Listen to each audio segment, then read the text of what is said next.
Welcome to another episode of the Bug Bite, hosted by yours truly, Tech Coach Ralph. In today's episode, we're going to be talking about the Mariner 1, a spacecraft which self-destructed a few seconds or minutes after takeoff. We're going to be analyzing what happened and give some background on it.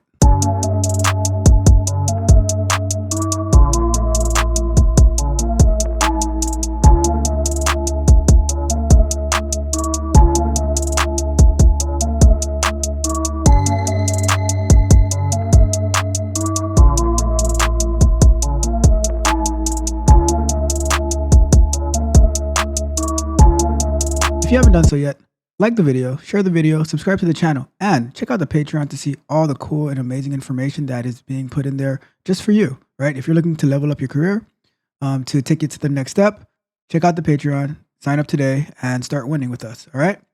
So let's get into this. The Mariner 1, let's go to our shared screen and let's talk about it. All right, so let's get an introduction on the Mariner 1. So the Mariner 1 was built to conduct the first American planetary flyby of Venus, was the first spacecraft of NASA's Interplanetary Mariner program. Developed by Jet Propulsion Laboratory and originally planned to be a purpose-built probe launch summer of 1962. So we're going back about 60 years now, a little bit over 60 years. Mariner 1's design was changed when the Centaur proved unavailable at that early date. Mariner 1 and its sibling spacecraft, Mariner 2, were then adapted from the lighter Ranger lunar spacecraft. Mariner 1 carried a suite of experiments to determine the temperature of Venus as well as measure magnetic fields and charged particles near the planet and in interplanetary space. Mariner 1 launched by Atlas Agena rocket from Cape Canaveral's pad on July 22nd, 1962. Shortly after liftoff, errors in communication between the rocket and its ground-based guidance system caused the rocket to veer off course, and it had to be destroyed by range safety. The errors were traced to a mistake in the specification of the handwritten guidance equation, which were then subsequently codified in the computer program. All right, so we have a good understanding of what went wrong.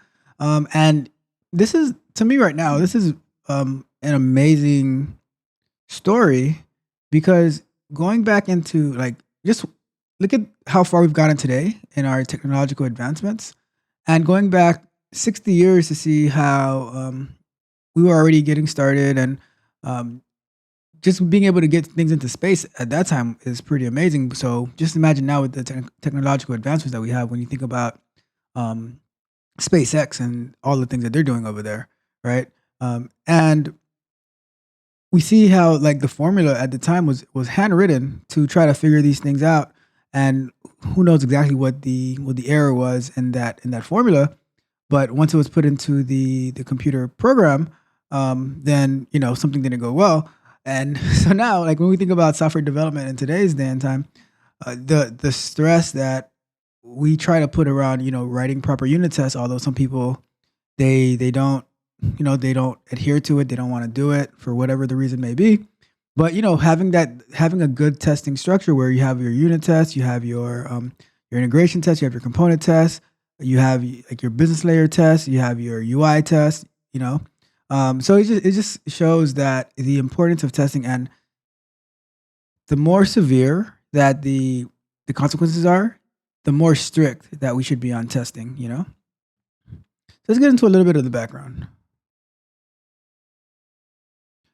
So it says, with the advent of the Cold War, the two superpowers, the United States and the Soviet Union, both initiated ambitious space programs with the intent of demonstrating military, technological, and political dominance. The Soviets launched the Sputnik 1, the first Earth-orbiting satellite, on October 4th, 1957. The Americans followed suit with Explorer 1 on February 1st, 1958, by which points the Soviet had already launched the first orbiting animal, Laika and Sputnik 2. Earth's orbit having been reached, focused focus turned to being the first to the moon. The Pioneer program of satellites consisted of 3 unsuccessful lunar attempts in 1958. In early 1959, the Soviet Luna 1 was the first probe to fly by the moon, followed by Luna 2, the first artificial object to impact the moon. Let me make the font size just a little bit bigger. All right. So it continues. With the moon achieved, the superpowers turned their eyes to the planets. As the closet as the closest planet to Earth, Venus presented an appealing interplanetary spaceflight target. Every 19 months, Venus and the Earth reach relative positions in their orbits around the Sun, such that a minimum of fuel is required to travel from one planet to the other via Hohmann transfer orbit. These opportunities mark the best time to launch exploratory spacecraft, requiring the least fuel to make the trip. So that I never knew. That is pretty cool. So they calculate the best time to make the trip based on the positioning of the planets, how close they actually are to each other at a particular time. So when you think about it, as the planets orbit around the sun, and if Earth is in one spot and Venus, in this case, is on another spot, then the amount of fuel that it would take to get around there is a lot more. So you kind of wait until they're lined up with one another, and then you make that trip just to save the most amount of money, the most amount of fuel, to actually get there a lot faster. Because if they're closer to one another, then you're going to be able to get there faster and do your investigation and track your data, all that good stuff, right? All the stuff that scientists would want to see. So we continue. The first such opportunity of the space race occurred in late 1957, before either superpower had the technology to take advantage of it. The second opportunity, around June 1959, lay just within the edge of technological feasibility, and U.S. Air Force contractor Space Technology Laboratory intended to take advantage of it. A plan drafted January 1959 involved 2 spacecraft evolved from the first Pioneer probes, one to be launched at Thor-Able rocket, the other via the yet untested Atlas-Able. STL, Space Technology Laboratory, was unable to complete the probes before June, and the launch window was missed. The Thor-Able probe was repurposed as the Deep Space Explorer Pioneer 5, which was launched March 11, 1960, and designed to maintain communication with Earth up to a distance of 20 million miles, 32 million kilometers, as it traveled toward the orbit of Venus. The Atlas-Able probe concept was repurposed as the unsuccessful Pioneer Atlas Moon probes. No American missions were sent during the early 1961 opportunity. The Soviet Union launched Venera 1 on February 12, 1961, and on May 19th to May 20th became the first probe to fly by Venus. However, it had stopped transmitting on February 26th. For the summer of 1962 launch opportunity, NASA contracted Jet Propulsion Laboratory (JPL) in July of 1960 to develop Mariner A 1,250-pound spacecraft to be launched using the yet undeveloped Atlas Centaur. By August 1961, it had become clear that the Centaur would not be ready in time. JPL proposed to NASA that the mission might be accomplished with a lighter spacecraft using a less powerful but operational Atlas Agena. The hybrid of Mariner A and JPL's Block 1 Ranger Lunar Explorer, already under development, was suggested. NASA accepted the proposal, and JPL began an 11-month crash program to develop Mariner R, so named because it was a Ranger derivative.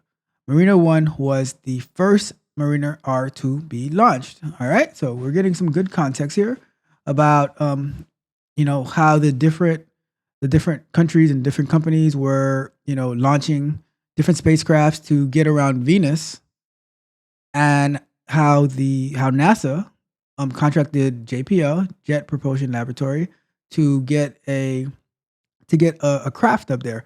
But the problem that seems to be happening is JPL was running behind schedule, and they offered an alternative to offer a lighter aircraft that they believe would be ready in time, and it was just a derivative. So that's how it got the name Mariner R. All right. So now let's get into the actual spacecraft a little bit more. 3 Mariner R spacecrafts were built, 2 for launching and 1 to run the test. Okay, so they have testing in place, which was also to be used as a spare. Aside from its scientific capabilities, Mariner also had to transmit data back to Earth from a distance of more than 26 million miles, 42 million kilometers, and to survive solar radiation twice as intense as that encountered in Earth's orbit. All right, so it has to be able to communicate back to Earth very far, and it needs to be able to handle the heat, the radiation heat that the sun is producing. All right, so let's get into the structure of these spacecrafts.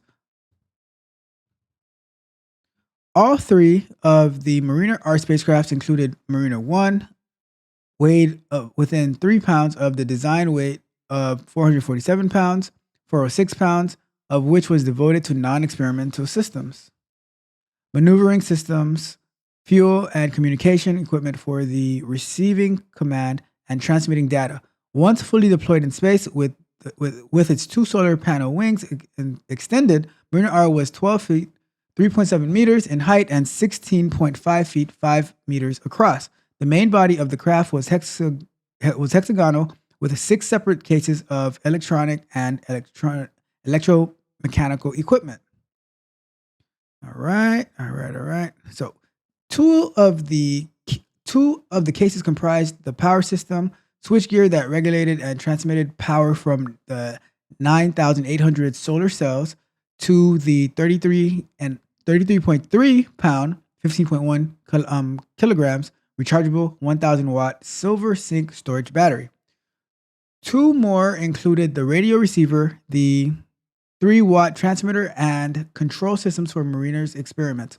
The 5th case, which held electronics for digitizing the analog data received by the experiments for transmission.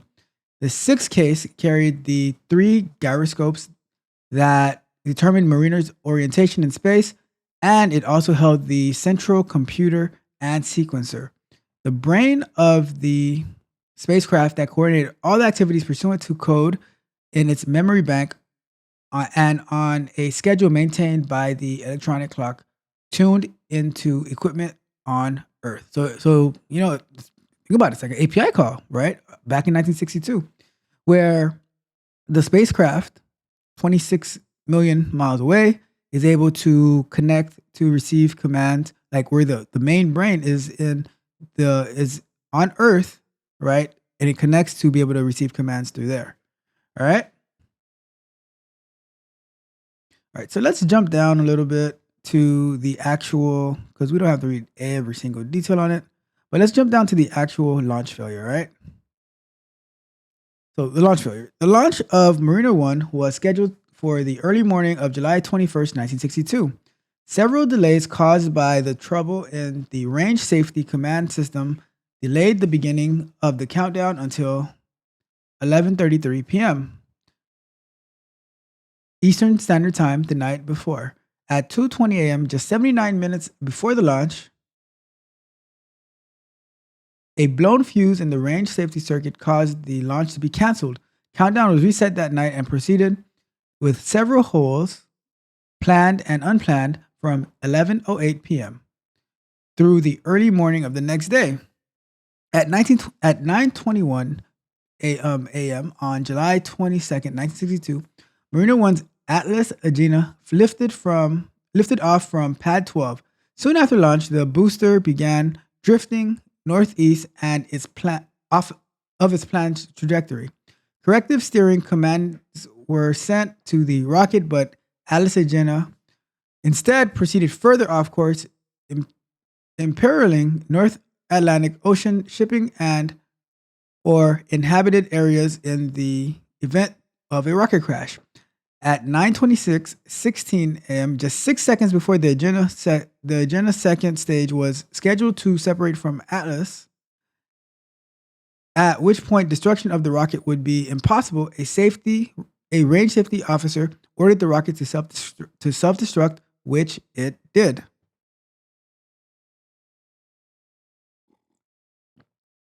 So let's find out the cause of this malfunction.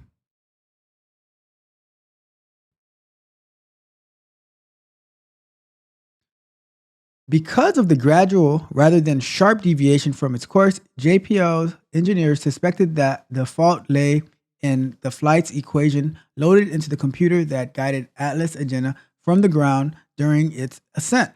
After 5 days of post-flight analysis, JPL engineers determined what had caused the malfunction on Mariner 1. An error in the guidance computer logic combined with a hardware failure. All right. So it's in the logic and in the hardware, there's an issue. Okay. That's where we're at now. The handwritten guidance equation contained the symbol R for radius. This R should have been a line over it, R dash bar or R, denoting smoothing or averaging the track data coming from an earlier calculation. But the bar was missing, and the computer program based on those equations were incorrect. The error was in the original specification and not process of writing the program. So it's when they're giving you the formula that you're supposed to put that had the problem. It is not in the actual development of the software, but it's the input data. So bad input data, you get bad output data. All right, it's simple concept. Simple concept.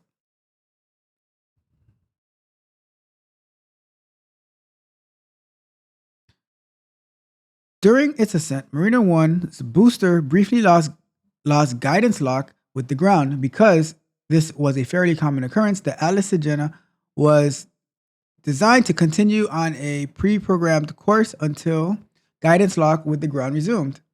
When lock was reestablished, however, the faulty guidance logic caused the program to erroneously report that the velocity was fluctuating in an erratic and unpredictable manner, which the program tried to correct, causing actual erratic behavior, which prompted the range safety officer to destroy the rocket. Right? The incorrect logic had previously been used successfully for Ranger's launches.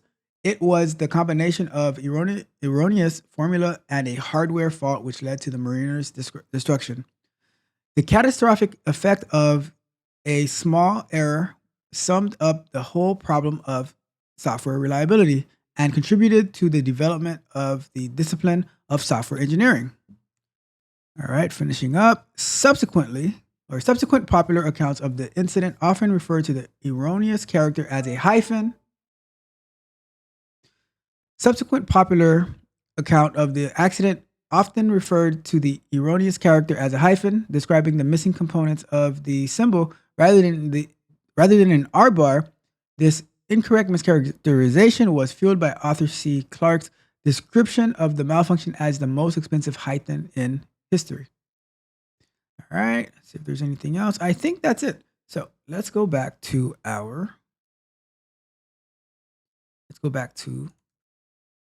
full screen.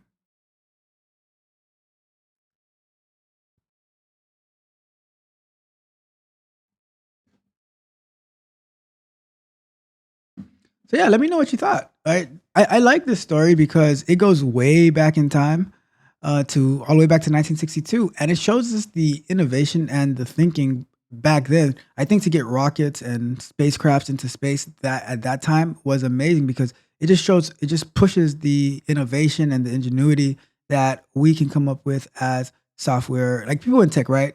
Software developers, software engineers. It shows the serious need for QA, right? And it's not just QAing something once manually or every time you have to go and check this manual stuff. It shows the need, because to me, although normally it's the developers who are writing unit tests, the unit testing part is part of QA. That's why I say everybody is responsible for QA. Everybody does QA. Everybody plays their part. Yes, we as QA engineers might focus a lot more on certain aspects of it, but it's everybody's responsibility to provide great software, great user satisfaction, all of that, right? From the salesperson all the way down to the support representative, right? We're all responsible for great quality software. And I just like the fact that it emphasizes the formula was wrong. So there was no actual QA on the formula to know that, okay, this doesn't match here, and now to be able to investigate and analyze the data that's being produced, because the actual code itself was correct, but it was the input, the way that the input data was being brought in, that like using the formula that was provided to you, that was causing the problem. And these kind of problems can be very expensive, and they can also put many lives in danger, because let's say if it didn't self-destruct, it could have landed on like a particular place or whatever the case may be. All right. So that is our story for this week, right? It is the crash, the self-destruction of the Mariner 1.